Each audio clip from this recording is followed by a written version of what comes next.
Welcome to the Child Care Director's Chair, the podcast for bold educators who are ready to lead, grow, and shake things up in early childhood education. Whether you are a teacher eyeing that lead role, a lead stepping into leadership, or a center owner dreaming big, this is your space to grow with purpose and leave your mark. Hosted by heart-centered leadership coach Erica Saccoccio, each episode brings you real talk, actionable tools, and a contagious laugh or two, all designed to help you step into your next level with confidence. So pour your coffee, pop in those earbuds, and take your seat, because your leadership journey starts right now in the Child Care Director's Chair.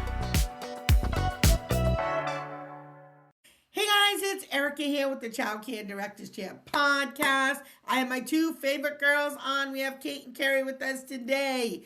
And I want to ask you a question, my friends. If families weren't just informed about what happens in a classroom, but truly partnering with you on the learning journey, like what would happen? So when schools and families work as pilots together instead of passengers, children thrive. And today we're talking about what a strong school and family partnership really looks like and how educators can build them with intention and trust. So joining us again is Kate and Carrie. You know them. They've been on our show so many times and will continue to be on the show until my mic shuts off forever. So let's talk about some practical strategies and deep insight for, how do we make these partnerships, matter and last. So let me ask you first question. When you talk about families and schools being co-pilots, what does that really mean in practice? It means knowing what the families value so that you can communicate things to them that they care about, as opposed to things that they have absolutely no interest in. They're not interested, one parent is super interested in the diapering log for their kid, and another parent is like, I know you have to do this because licensing says so. So knowing which parents are particularly interested in specific areas of development or things like that. I mean, communicate.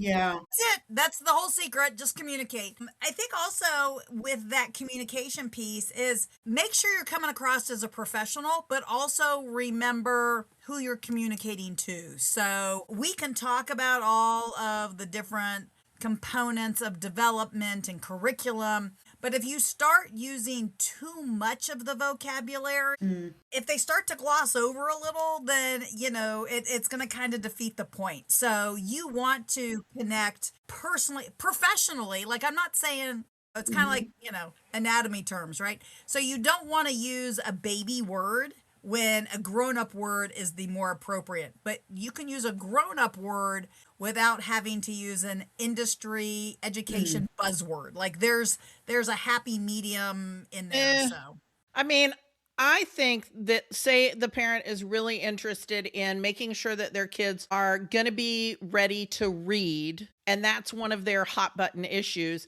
I think we need to use the term phonemes, but we need to define the term. And we can't just say phonics because they remember Hooked on Phonics and they're like, that was dumb. That didn't work for me. And so by using some of the industry terms, but defining the terms, I think is important. I think too, the age of the child really, every family is different, but the age of the child definitely, I think, is a factor too. I think when you have an infant, they're really focused on safety and nurturing, and not that a 5-year-old doesn't care about safety. They do, but in a different way. I think your 5-year-old parents, your 4 and 5-year-old parents, they're really worried about that preparation for kindergarten, where your infants are, they're not worried about getting ready for kindergarten. I've had parents in an infant room that wanted letter flashcards in an infant room. Sure. And we had to have a conversation. That's not the majority. They want to know, are you holding their child? Are you nurturing their child? Are they going to sleep right in the crib?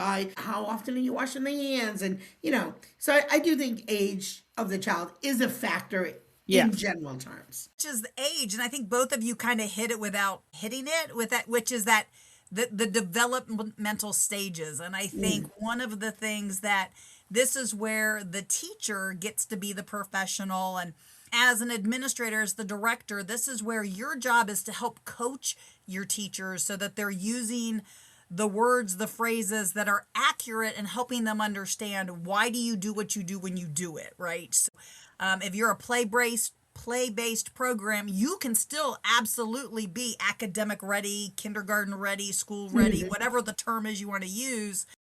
Because if they don't have the physical ability to sit in a chair because they aren't doing the play they need to do, then they're not going to be academically ready. And so this is for the directors listening, this is your job to help coach your staff and help make sure your staff understand the ages and stages, the development, and how all that works with your program's curriculum. Yeah. Yeah. Good point. Always love having you on the show, guys.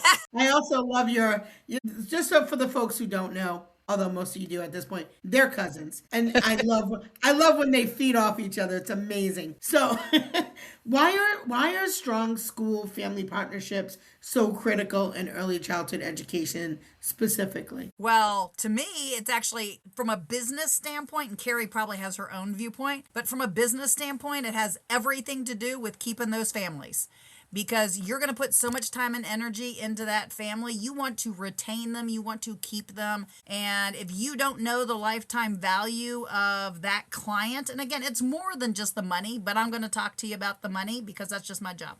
And, if you're going to put the money in, the time and energy into developing a relationship, you want to keep them. And depending on how your school is structured, if they're anything like your multiple programs, you could stay with Erica for like 12 years. Well, that's a big deal. That is an investment into a relationship. But I'm sure Erica knows the lifetime value of her families. Yep.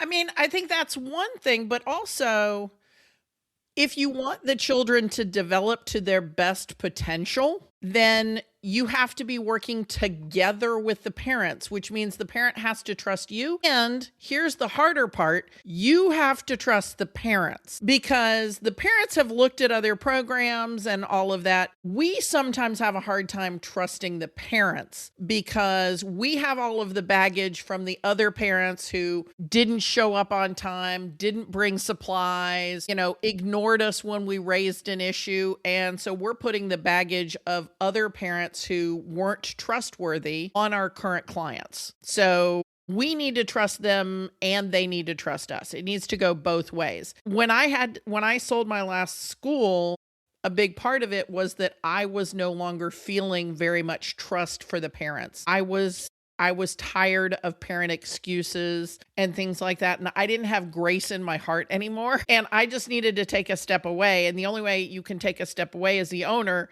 is if somebody else has to own it. And so I'm back to having a lot of grace in my heart for parents. But I think that that's not something we talk about very often, is the lack of trust from the administrators towards the parents. Trust that if you tell them it's picture day, that they're going to bring their kids in ready for picture day. And that if they don't bring their kids ready for a picture day, that they're going to suck it up. And their kid's going to have their hair all weird in the photo, and they're not going to be mad at you because they dropped the ball. I think that's a great point, Carrie. And Eric, I'd love to hear your 2 cents on that whole, not just building the relationship, but the trust piece. Because I know it's really hard to not just immediately put people into a category and go, oh, they're over 30, they're a first-time parent, that kid hasn't been in care for 2 years, they've been at home with grandma, and not immediately start to form an opinion about what those parents are going to be like. Well, what's pretty funny is that my staff will tell you I actually am not that judgy at all. I really am not. And maybe because I was also somewhat on the older side when I had my kids, I feel like it really truly is a partnership, and what each family needs from me is going to look different, and what they want from us is gonna, how we deliver it is gonna look different. So I just think, just like we do with the children, we treat them as individuals, meet them where they're at. I think we need to do the same for families. And I think that, that's the way to treat it, and just treat people like people, Yeah, I mean, I think that's 100% true. And that's one of those things that we need to support our directors and our teachers with, because when when you get to that, I'm not trusting other people. We hate it when the parents don't trust us. And we have to remember that that's a two-way street. And if we're not feeling the trust, then maybe that's because, we're having some issues there. I think the other thing too is, somebody can be with me 5 years, 8 years, 10 years, 12 years, but that parent is going to be with their child for their entire learning, even when they're out of school, right?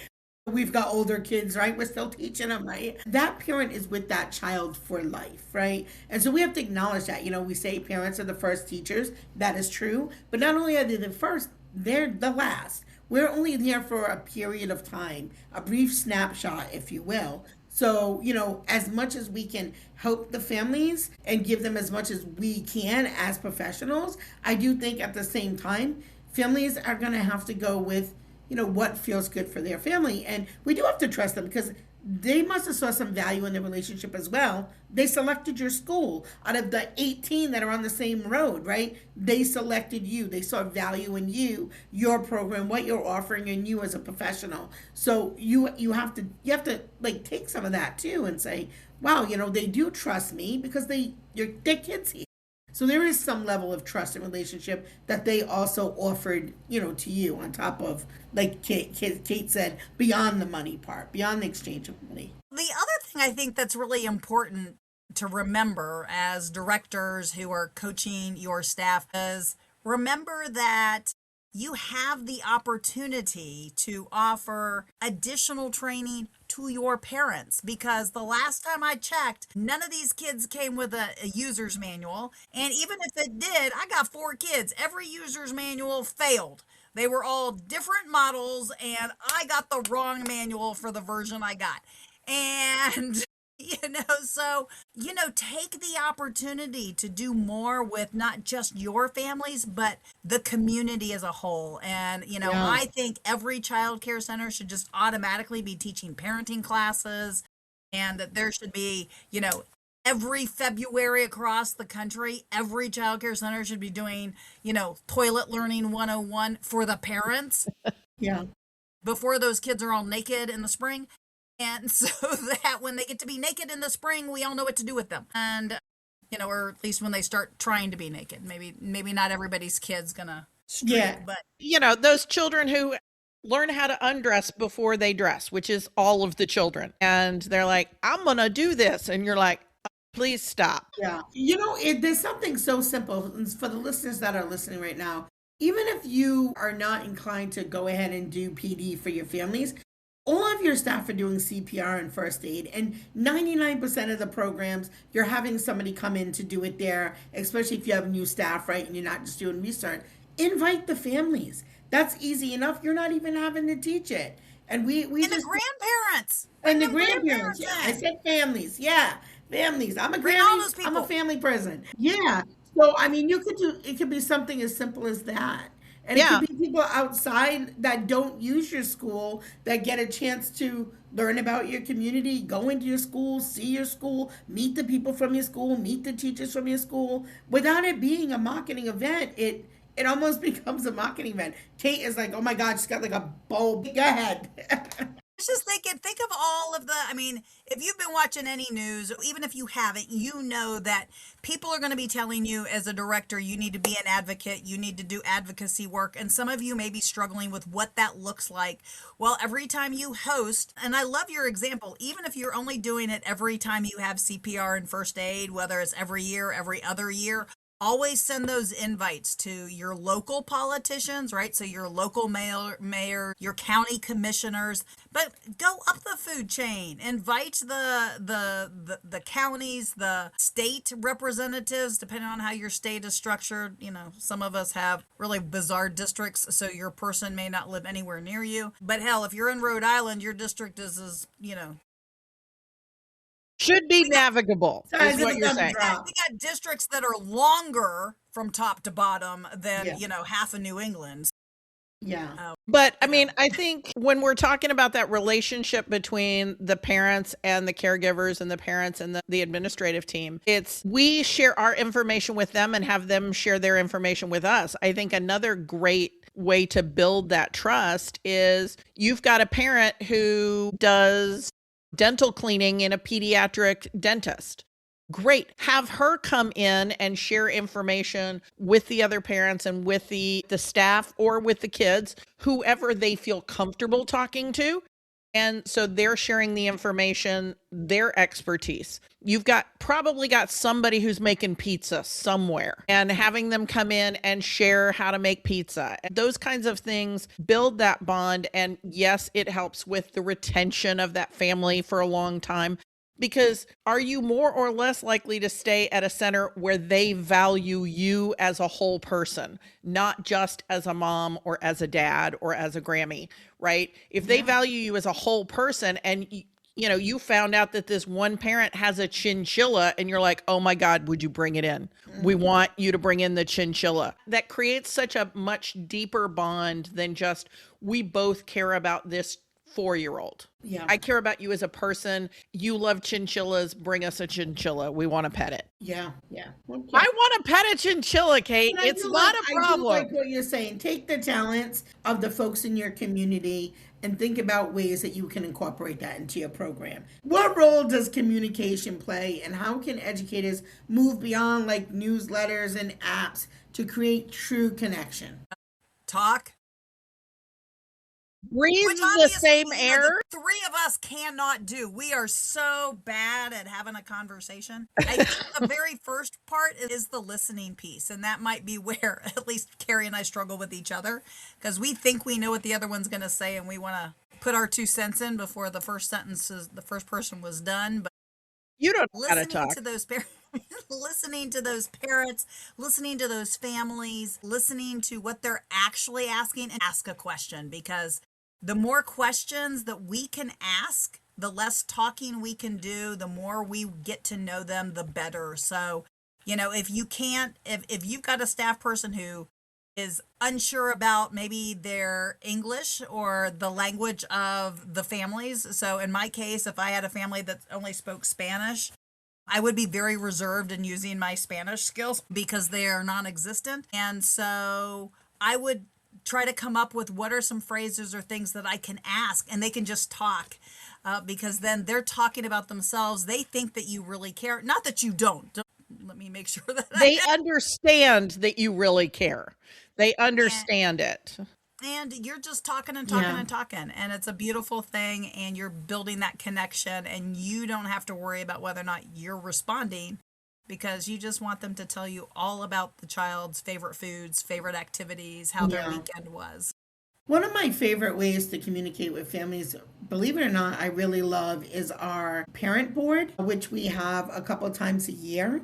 And it's very relaxed. We do it after hours, and we order some food, and it's a small group of us, like 7 or 8 of us. But I really enjoy that time, and some of my best ideas have really, well, I guess they weren't my ideas, but some of the best ideas for our school came from those types of meetings. And particularly, we had started a long time ago when we were in doing accreditation for our after school program. We had started with the parent board 17 years ago. But that is really one of my favorite ways to communicate with families, because it feels so relaxed and genuine and authentic. And it's I don't know if it's just maybe because it's not necessarily child specific, but just programming that parents really open up. And so I would say that would be one of my favorite ways to. I love doing it if you have like a big event for your program and being like, this is the committee that is working on that event, and having some staff and some parents so that it is everybody's event. It's not my event. Yeah. And then people get to know each other on a different level. Well, I always like delegating. That always sounds good. Give that responsibility to somebody else. All right. So maybe what is one small shift that educators can make right away to invite families to feel like true partners in their child's learning? A small shift. I can think of some practices, but a small shift is a different question. So some practices are scheduling observation days, scheduling times for them to come in and be in the classroom for an hour to read books, or, depending on the age group, right? But a small practice, give your staff a list of like 10 questions and say, ask each parent a question at pickup, because it will help to build the relationship. And if the teacher doesn't have to figure out what to ask Susie's mom, they just pull out a card as they see Susie's mom come, and they're just like, okay, well, this question is for Susie's mom. So what is Susie's favorite pet that they've ever met? And now they can ask that question. So I think getting the staff in the habit of asking questions, because sometimes parents don't know what is important for us to know, and we don't necessarily know either. This child is all of a sudden acting all kinds of rambunctious when they were pretty mellow, and then you find out that they have a lab puppy that just joined the household, and you're like, that explains a lot. A Labrador will change the energy level of a child. So I think as far as a practice, having questions for the teachers to ask parents and make that easier. I think that's a good practice, and it's piggybacking off of what Kate said. I think that I'm going to take that a step further, which is the biggest shift they could probably make is a pause or question first before the laundry list of this is what your child did, good or bad. Because I think that, especially as an educator, if you've had a stressful day and Johnny's parents come in and all you want is Johnny out of the room, we have to remember that the first thing we need to do is take a deep breath when we see Johnny's mom or parent or family member, right? And that we kind of go, okay, let's ask a question before we go, by the way, your child, da-da-da-da-da-da-da-da-da-da-da today. And that we remember they don't really need, especially if you've already done half that communication in the app, or they can go look at themselves, right? You don't need to tell them all of the eating and pottying and all of that, because that's probably charted somewhere. Kind of like, in addition to the question, challenge your staff to once a week come up with a really cool story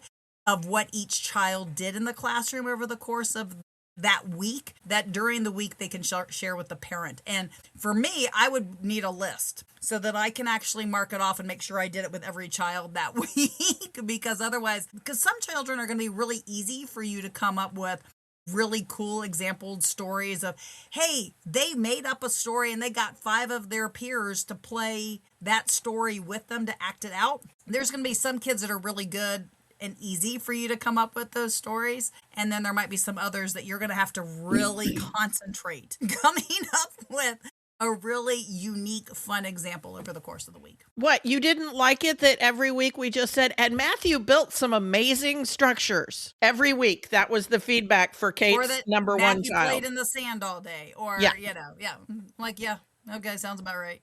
Well, guys, if this conversation was interesting to you or sparked something and you want to continue to learn and talk with Kate and Carrie, then you need to come join us at the Early Childhood Empowerment Conference happening May 7th, 8th, and 9th at the Crown Plaza in beautiful Warwick, Rhode Island. If you're looking for practical, relationship-centered strategies to strengthen your school and family partnerships and create more supportive learning environments, you don't want to miss their session. You also, if you're an administrator, you'll be able to catch them there keynoting on, what day is it? Friday? Thursday for the owners. Okay, that's owner day. So if you're an owner, you do not want to miss Kate and Carrie. But we'll tell you more about that session on another episode. So guys, listen, link is below. I don't know what else to tell you. I found the best of the best speakers all over the country that are flying here to meet with all of you. So get your ticket. Again, January, we have a BOGO right now. Buy one ticket, get the second for free. And that's it. I don't know. There's not much more I can tell you about that. So just get your link down the bottom, click it, get your ticket. We'll see you soon. And as always, thanks for tuning in to the Child Care Director's Chair podcast. That's a wrap for this episode of the Child Care Director's Chair, where we believe leaders aren't born, they're grown. If something sparked for you today, share it, shout it out, or pass it along to the next bold changemaker in childcare. Don't forget to subscribe, leave a review, and stay connected with Erica Saccoccio for more real talk leadership tools and a whole lot of inspiration. Until next time, lead with heart, grow with fire, and always remember, the chair is yours. Now own it.